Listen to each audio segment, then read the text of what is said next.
Geek Tank Radio on 98.1 The Max. Welcome, everyone. We are the Geek Patrol, and our microphones don't have a stun setting.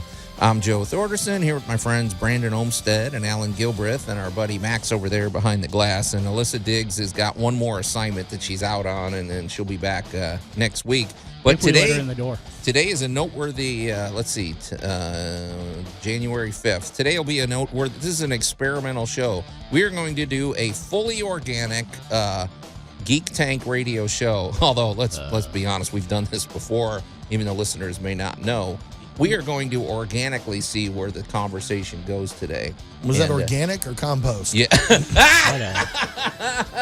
I think I just found the title for today's show. There you go. But I do want to say... Wait, hold on. Max, do you come up with the titles of the show? Yes. Okay, we needed someone creative. We don't need I actually had someone berate me about how plain...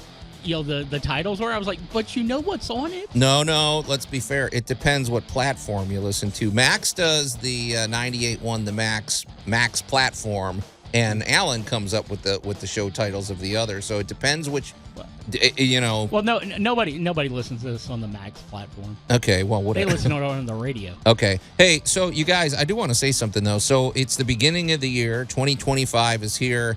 We're hoping for a good year in geekdom, but it is the beginning of convention season. Yesterday, Friday and Saturday were the 37th annual ShadowCon here in the Mid-South. It's our buddies Cliff and the whole SCA crew that runs it.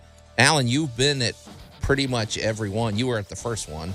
It's a smaller convention. It's, I may be the reason people. They have a convention. But it's got an interesting history that I think new listeners might be in terms of how it started. Because you talk about an organically grown event. Well, first you have to explain what the SCA is. Yeah. All right. So the Society for Creative Anachronism is a reenaction group that has been around now almost 50 years at this point. Oh. I don't know. If you go to the park at Southern and Goodlet, you'll see been them around fighting a long every weekend. time. And I mean, these are the folks that are basically the infantry of the Middle Ages. Hey, I'm telling you what, if the grid goes down and the apocalypse happens, hook up with some SCA people. They can SCA cook, people. They can fight, they can survive, they can camp. They know what they're doing. So I might have to bring this up a little later. You continue. Okay, go ahead. All right. But of course, anytime you have a group, whether you're volleyball or swords, it doesn't matter. You want to have a holiday party. Yeah. So the SCA would, throw a party at somebody's house, and eventually it got, a little big. Right. And bless his heart, Mr. Cliff Easley took bit the bullet and went, all right, we're renting someplace, and that's where the party's going. You're putting it rather politely. My understanding is that his wife threw everybody out and said, I'm tired of your friends smashing glasses on the floor when they want a new drink and things like that, and said, get these guys out of here. I was going to be polite, but yes, it was, you and your friends and my friends, we're going someplace else other than the house. So instead of trashing his house, they start an event. And 37 years later, they're still rolling on, and I will freely tell you they are well fed. They have a feast, and if you've never seen people do realistic medieval fighting, I don't mean like you saw it in a movie. Yeah. I mean like people are losing armor fingers and wailing. Yeah. It's loud. Oh, it's loud. It's abrupt. It's pretty impressive to watch that stuff. Yeah. Yeah. What do you say, Brandon? You're holding your tongue. Oh no, I'm just letting y'all roll. Okay. I thought you had something interesting you wanted to say. I mean, other than the fact that it's 27 years, not 37 years, because this is the 28th. Yeah. I thought, okay, well, whatever. So it's been going on forever. I was just gonna wait and let you guys get chastised later on by people who are actually part of it. 28 years is nothing to sneeze at. That's a long time, folks. Keeping anything going, we've seen things come and go. So, but it is interesting because we were over there. Well, I was over there setting up and just marveling at the fact that Cliff has kept this thing going all these years. And I don't think he has a choice at this point. It's true. At some point, it's expected of you. I mean, and then let's just be honest. The last thing you want is a revolting SCA. Yeah. They will bring out the siege weapons. Yeah, exactly. But congratulations to Cliff and the gang. That brings me to a perfect transition because speaking of siege weapons, I need to wish a very happy, very special event. In other words, And now, a legend in geekdom. a very happy belated birthday to the legendary J.R.R. Tolkien. Okay, well, he's revered there. I'm sure they celebrated mightily over at the SCA with that. But how old would he have been? Well, he was born in 1892. Okay, well, I'll do the math. Yeah, 100. Okay, whatever. He did. It don't matter. Yeah. Wow. Sorry. Okay. Well, let's face it. I mean, what a legend. So, But his works live on. yeah. Yes. Unfortunately. Hey, what does that mean? I watched War of Rohirrim, and I was sadly disappointed. Can you blame him for that though? Yes, it's his stories. They said they took. They didn't stick sorta his to the. story. Yeah, they didn't stick to the source material on that. I Oh, heard. it was inspired by him. It's all his fault. Okay, yeah, but what about the first 3 movies? You can't argue with that. I can, but that's only because I paid my money. I went and saw them, and I couldn't walk afterwards. What about the books? The books are great Okay. if you want the descriptions of clouds, mountains, and everything else. and then they fought, and then the battle was over. Yeah, And then more trees. and more trees. So they spend 4 pages talking about the description of the forest. But and here's then, the thing. Tolkien is amazing because for a literal linguist, he created an entire world that people still drool over today. yeah. He was, but I can blame him for the bad, just like I blame, George Lucas for The Acolyte. Really? You Yeah. still hold him? That's interesting. So beyond When you create okay. a world that, mediocre things play in, it's still your world. I don't know, man. I- Well, of course, he did sell it. So that's a good question. Is George Lucas responsible for all of the stuff that came afterward? Because some of it's really good and some of it isn't so good. So is it I guess that's the question is that his legacy as well? Oh Or yeah, does he I mean, just- if you created something, whether the spin-off material is good, bad, or in between, that's still part of your legacy. Huh. Just like, you think about it, if you got 3 kids, one of them goes on to be a doctor, one goes to be a lawyer, and the other one goes to jail, you're still a felon's father. Okay. This is Geek Tank Radio. We're going to take a quick break and we'll be right back. You're listening to Geek Tank Radio on 98.1 The Max. Brandon Olmsted has a hobbit hole in his front yard. The Geek Patrol is back. Yeah, Mr. Bashing J.R.R. Tolkien. What do you think I do with the people who come telling me how great Lord of the Rings is? Okay. And welcome They back. go in the hobbit hole. And welcome back to Geek Tank Radio, everybody. I'm Joe Thorderson here with my friends Brandon Olmsted and Allan Gilbreth, and our buddy Max over there behind the glass. And Alyssa Diggs will return next week. But I do want to go ahead and clarify my statements about the War of Rohirrim. yeah, because you're really harsh on the legendary J.R.R. Tolkien. It's one of those things that gets you super hyped, and then it's not so much that it failed to deliver, it just delivered poorly. It's like if Domino's shows up with your pizza and it's cold. Right. Okay. You still got a pizza. You still got a pizza. It's what you ordered, And but it's just not as good as it could have been. Right. And a lot of it has to do more, I guess, really the animation style it's a little lazy. Weren't there like 15 animation studios working on it, so it's like there wasn't a cohesive. Right. They said it looks like it too. It's the biggest problem with modern day Hollywood anyway, is that you get like 4,000 different, companies working on one thing and nothing gels. Well, I wanted to ask you about this too because to me the previews look great, and we've said this in the past. Max, I know you're a proponent of this.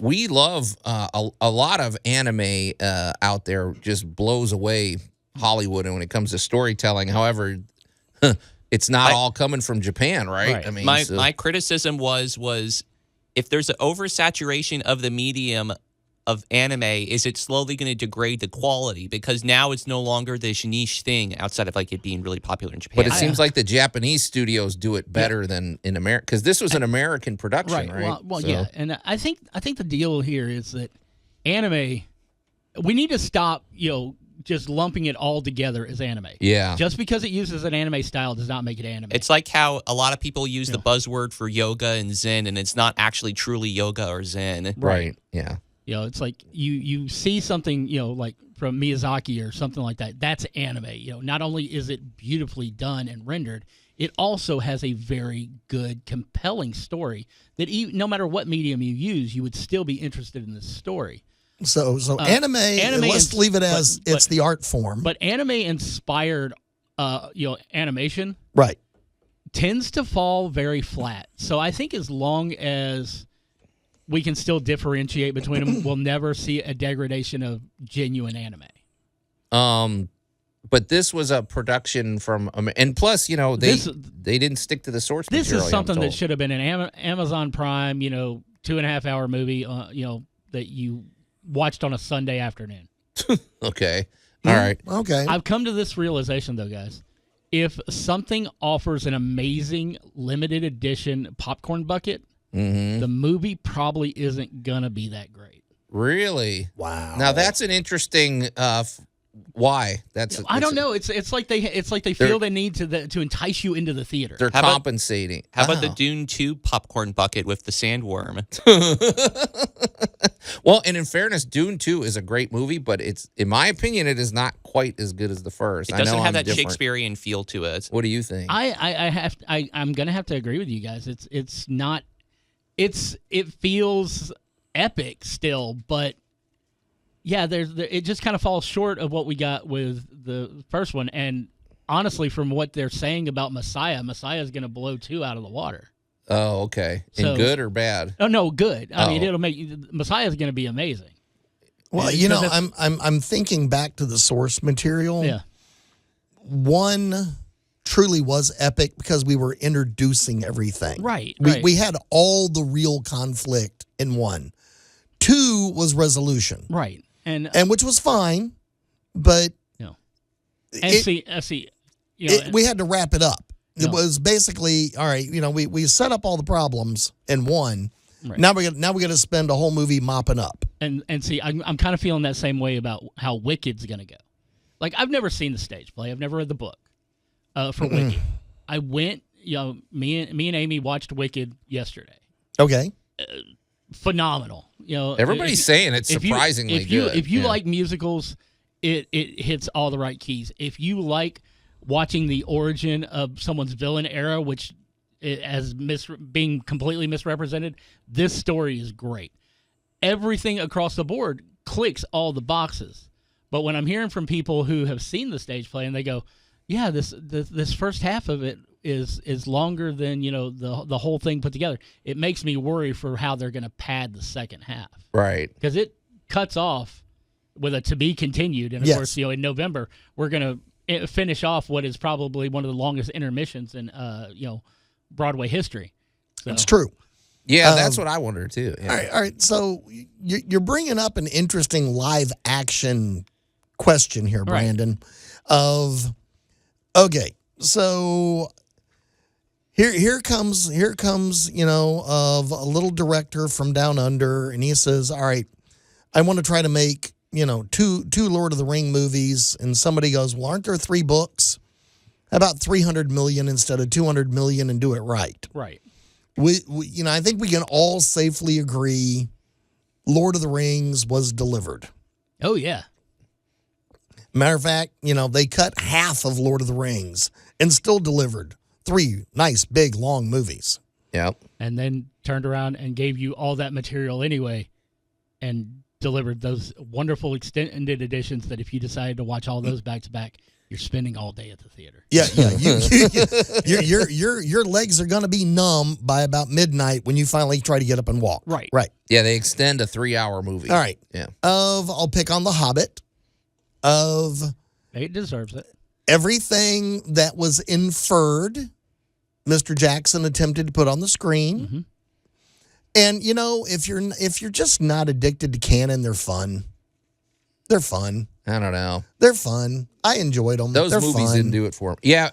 I think if you didn't know anything about the book, you probably would enjoy it. You got more. to divorce yourself from it every so often and go, they're fun. And now that we've had 6 live action, Lord of the Rings. Here we went with an animated. Yeah. And it just kind of... Okay. Yeah. just kind of meh. Yeah, I'll give you that. Okay. Well, happy birthday, J.R.R. Tolkien. You're listening to Geek Tank Radio on 98.1 The Max. The Geek Patrol is back. Surprise, you're dead! Okay. And welcome back to Geek Tank Radio, everybody. I'm Joe Thorderson here with my friends Brandon Olmsted and Allan Gilbreth and our buddy Max over there behind the glass.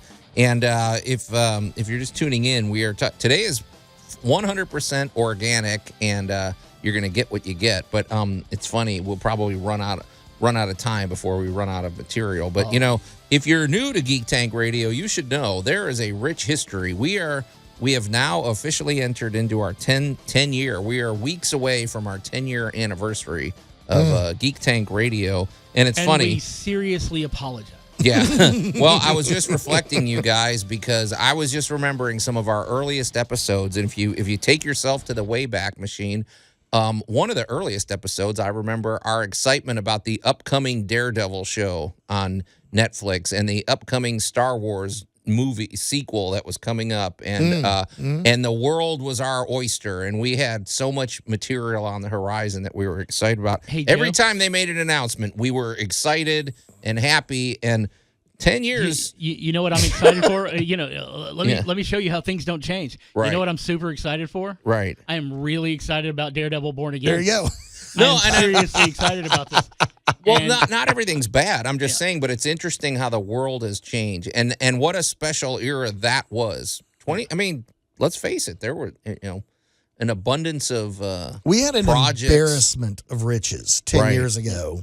And we even predicted that if they weren't careful and they didn't budget properly, they were going to saturate and wind up with genre fatigue. Well, it's funny because I am going to say, and I'm not trying to say this in a braggy way, throughout the history of Geek Tank Radio, we've pretty much forecasted a lot of the stuff that's come to pass. We've looked at it and gone, are you stoked about it?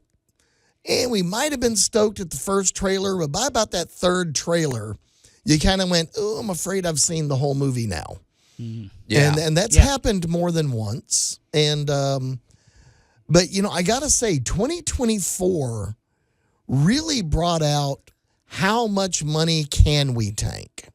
right. It's like, The Flopbusters, is that what you're talking about? Yeah, I really want to just start with Megapolis well, and go, how much money can we really just pile onto? They got a cast. yeah. Had a cast. I mean, let's face it. We had, little baby Vader, loose out there. So you got a good front man. Yeah. And wow, Well, a lot of money. see, and this is where I'm gonna get slammed by theatrical fans, cinephiles, auteurs, if you will, and that is the fact that whenever you hear about one of these guys who is a celebrated director or writer or whatever, and they're like, they have a passion project. Oh yeah, man. That usually means it's going to either be the most amazing thing that's ever been put on film, and you're not going to be able to see it because it'll be some limited thing that they never put out on a Blu-ray, or it's going to be the biggest commercial piece of garbage you ever slept through. Well, and who's going to tell Francis Ford Coppola what he can do with his own money? I mean, didn't he pay for this? Yeah, Yeah, he did. And yeah. wrote it. He Yeah. came up with the whole thing. So. And that, I think, is the problem, because at that point, you're really suffering from chefitis. What does that mean? All right, what is chefitis? You work at a steak restaurant, Joe. You are the head chef. Guess what you don't eat? Okay. You don't eat steak Yeah, because you're you sick of it. You're tired of it. You smell it. You know what you're eating? Emu. You know what you're trying? Ostrich. You're gonna Yeah. go, and if nothing else, you're gonna go home. You're gonna have a nice salad or maybe a bowl of soup. Okay. And I'm not talking about soup you made. You're gonna get that condensed soup, throw a little moisture in it to break it up, and go. Thank God I'm not eating a steak. Now that's interesting. So you're saying Francis Ford Coppola, because of his years of filmmaking experience, is possibly less Well, his qualified taste, to spearhead everything. Like, you can't just have. Well, no, but he's a fan of one. he's a fan of him. He is a fan of one. He is a fan of an idea that is, and when you use the words passion project, this means it is the fan of one. Yeah. That means this is what is in his head, what he has always thought and always dreamed. And passion parts are what make movies truly spectacular. We will never argue with Apocalypse Now. No. We will never argue with the helicopters coming over because that is now absolute cinematic history. Or how about The Outsiders? Or you can even We're pick still talking about on- The Outsiders today. Yeah, we're still talking. You can go back and pick on the original Predator, and one of the most memorable scenes is them just mowing down an entire forest with a with a machine gun. Is Predator where we got the most epic handshake between Arnold Schwarzenegger? You got more testosterone in one handshake than any movie ever made. You needed to shave after that The macho handshake. So, but I mean, you have just these really inspired, and it may not even be a good movie. Yeah. But it can just be that moment that is absolutely the passion of what happens. And it ingrains that movie into the annals of history as being a phenomenal motion picture. But then when you've got a guy who goes, I have a passion project, I've raised the money myself, I've financed this myself, you end up with Megalopolis, or what is that, Horizon Volume 1? Yeah, an American Saga, Chapter 1. Right. And here's the thing. It's not to say that your idea is bad, but when you've got these celebrated filmmakers going in to do a passion project, nobody's going to tell them no, and nobody's going to rein them in. I do have a bit of an objection there with regards to passion projects. I think that passion projects, when they're not self-funded, could be good because, case in point, a legendary director like James Cameron, he had a passion project for Battle Angel Alita, and it actually did pretty good, and people wanted a sequel, but they never got it. yeah, that is a good movie. I wish we got the sequel to that one. Well, you still may get it. Yeah. I mean, it it's still been may be out 5 there. years. Yeah, But here again, that was, as much as you may think about that being a passion project, it's not. It's a cash grab using a property he loves. Okay, that's fair. all right. Actually, you give me more to think about here, and we'll continue the conversation when we come back here on Geek Tank Radio. You're listening to Geek Tank Radio on 98.1 The Max. The Geek Patrol is back.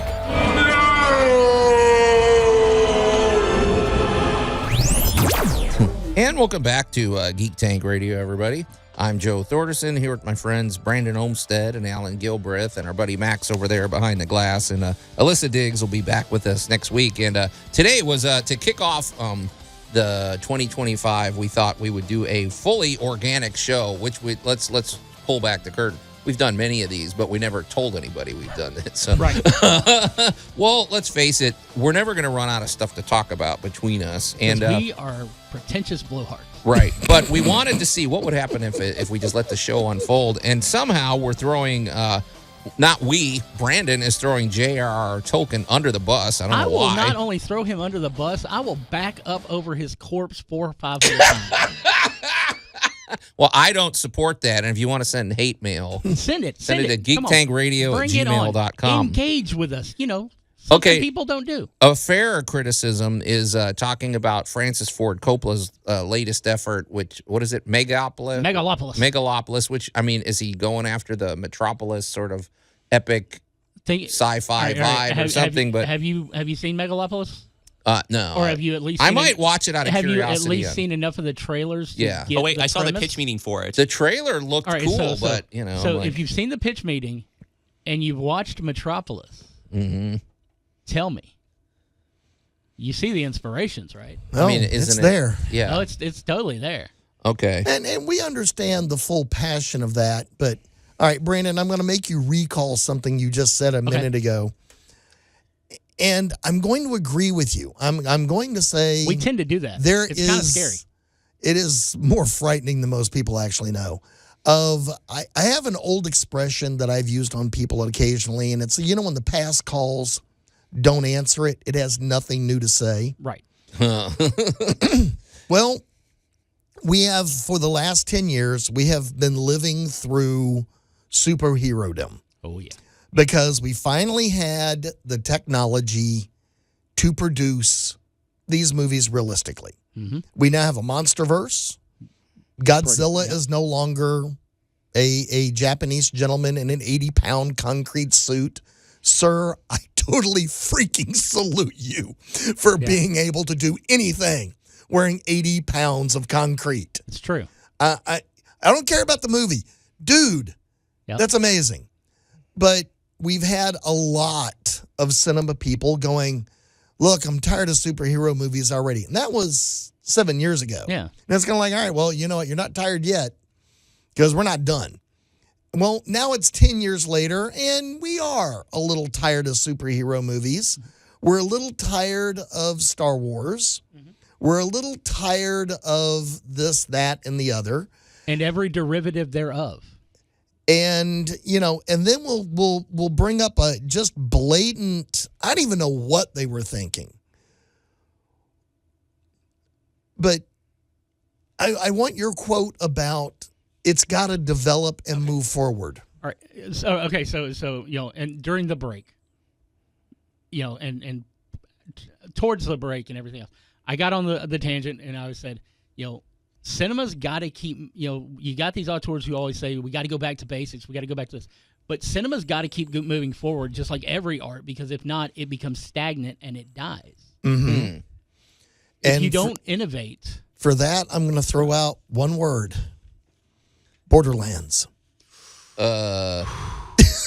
Borderlands. All right. So because you saw that movie, right? So and I'm going to tell you, even though everybody said it was terrible, I'm going to tell you, if you get to see it for free, it's fun. It's goofy as all get out, and it does not. It's there's a lot of money. It tries to give you a mystery that was solved in like the first half of the original game. It's not any special story. It's, you know, it's a bad derivative of a video game property, but it incorporates every bad trope that James Gunn threw out of the Guardians of the Galaxy trilogy. So they were a little behind the times with this. I'll give you another one. Black Adam. Do I like The Rock? I like The Rock. Was I excited that Cavill was going to come back for the Stinger? Absolutely. But you know what? Black Adam was the greatest superhero movie of 2005. So it's just missed its window. So yeah, by a decade. Okay. And a half. Well, let me ask you this. Possibly two.